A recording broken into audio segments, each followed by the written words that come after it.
حدیث شریف کے اندر آتا ہے، بخاری اور مسلم کی روایت ہے، حضور علیہ الصلوۃ والسلام نے ارشاد فرمایا ان اللہ اذا احب عبدا، کہ جب اللہ کسی بندے سے محبت کرتے ہیں، دعا جبریل، اللہ تعالی حضرت جبریل علیہ السلام کو بلاتے ہیں، فقال انی احب فلانا فاحبہ، اللہ تعالی حضرت جبریل سے فرماتے ہیں کہ میں فلاں آدمی سے محبت کرتا ہوں، تم بھی اس سے محبت کرو۔ قال فیحبہ جبریل، آپ نے فرمایا پھر حضرت جبریل علیہ السلام بھی اس بندے سے محبت کرنے لگتے ہیں۔ اس کے بعد ثم ینادی فی السماء، حضرت جبریل علیہ السلام آسمان میں اعلان کرتے ہیں، فیقول، حضرت جبریل علیہ السلام فرشتوں کو جمع کر کے ان میں اعلان کرتے ہیں ان اللہ یحب فلانا فاحبوہ،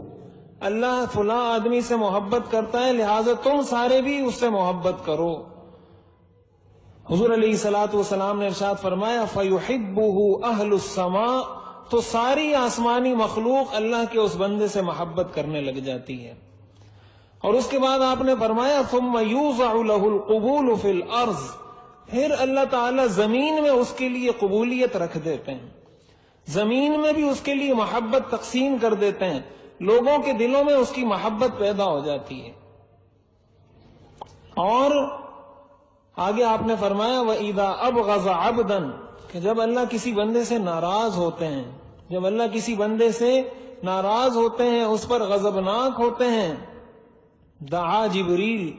تو حضرت جبریل علیہ السلام کو بلاتے ہیں فیقول انی ابغض فلانا فابغضہ، حضرت جبریل سے فرماتے ہیں اے جبریل میں فلاں آدمی سے نفرت کرتا ہوں، اس سے میں ناراض ہوں، تم بھی اس سے نفرت کرو۔ آپ نے فرمایا فیبغضہ جبریل، حضرت جبریل علیہ السلام بھی اس شخص سے نفرت کرنے لگتے ہیں، اس سے ناراضگی کا اظہار کرنے لگتے ہیں۔ ثم ینادی فی السماء،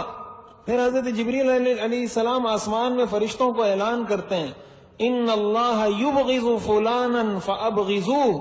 اللہ تعالیٰ فلاں آدمی سے نفرت کرتے ہیں، اللہ تعالیٰ فلاں آدمی سے ناراض ہے لہذا تم سب بھی اس سے ناراض ہو جاؤ۔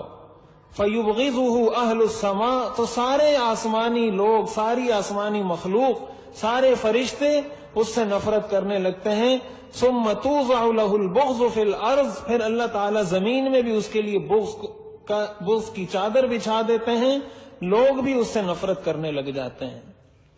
یہ بخاری اور مسلم کی روایت ہے۔ اس کا مطلب یہ ہے کہ جب اللہ تعالیٰ کسی بندے سے محبت کرتے ہیں تو اللہ کی محبت صرف یہ نہیں کہ اللہ خود محبت کرتے ہیں، بلکہ اللہ فرشتوں کو حکم دیتے ہیں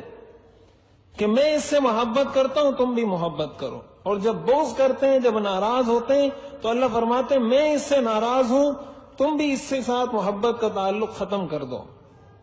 تو زمین میں لوگوں کے دلوں میں محبت کا پیدا ہونا، قبولیت کا پیدا ہونا، لوگوں کے دلوں کا کسی کی طرف کھنچ کر جانا، یہ اللہ کی طرف سے ہوتا ہے۔ تو اگر کوئی شخص دنیا میں ایسا ہے جس کو اللہ کے نیک بندے اس کی حرکتوں کی وجہ سے، اس کے اعمال کی وجہ سے، اس کی برے کاموں کی وجہ سے ناپسند کرتے ہیں، اس کے لیے برے خیالات رکھتے ہیں، اس کو غلط سمجھتے ہیں، یہ بھی ان علامات میں سے ایک علامت ہے کہ اللہ تعالیٰ اس شخص سے ناراض ہے۔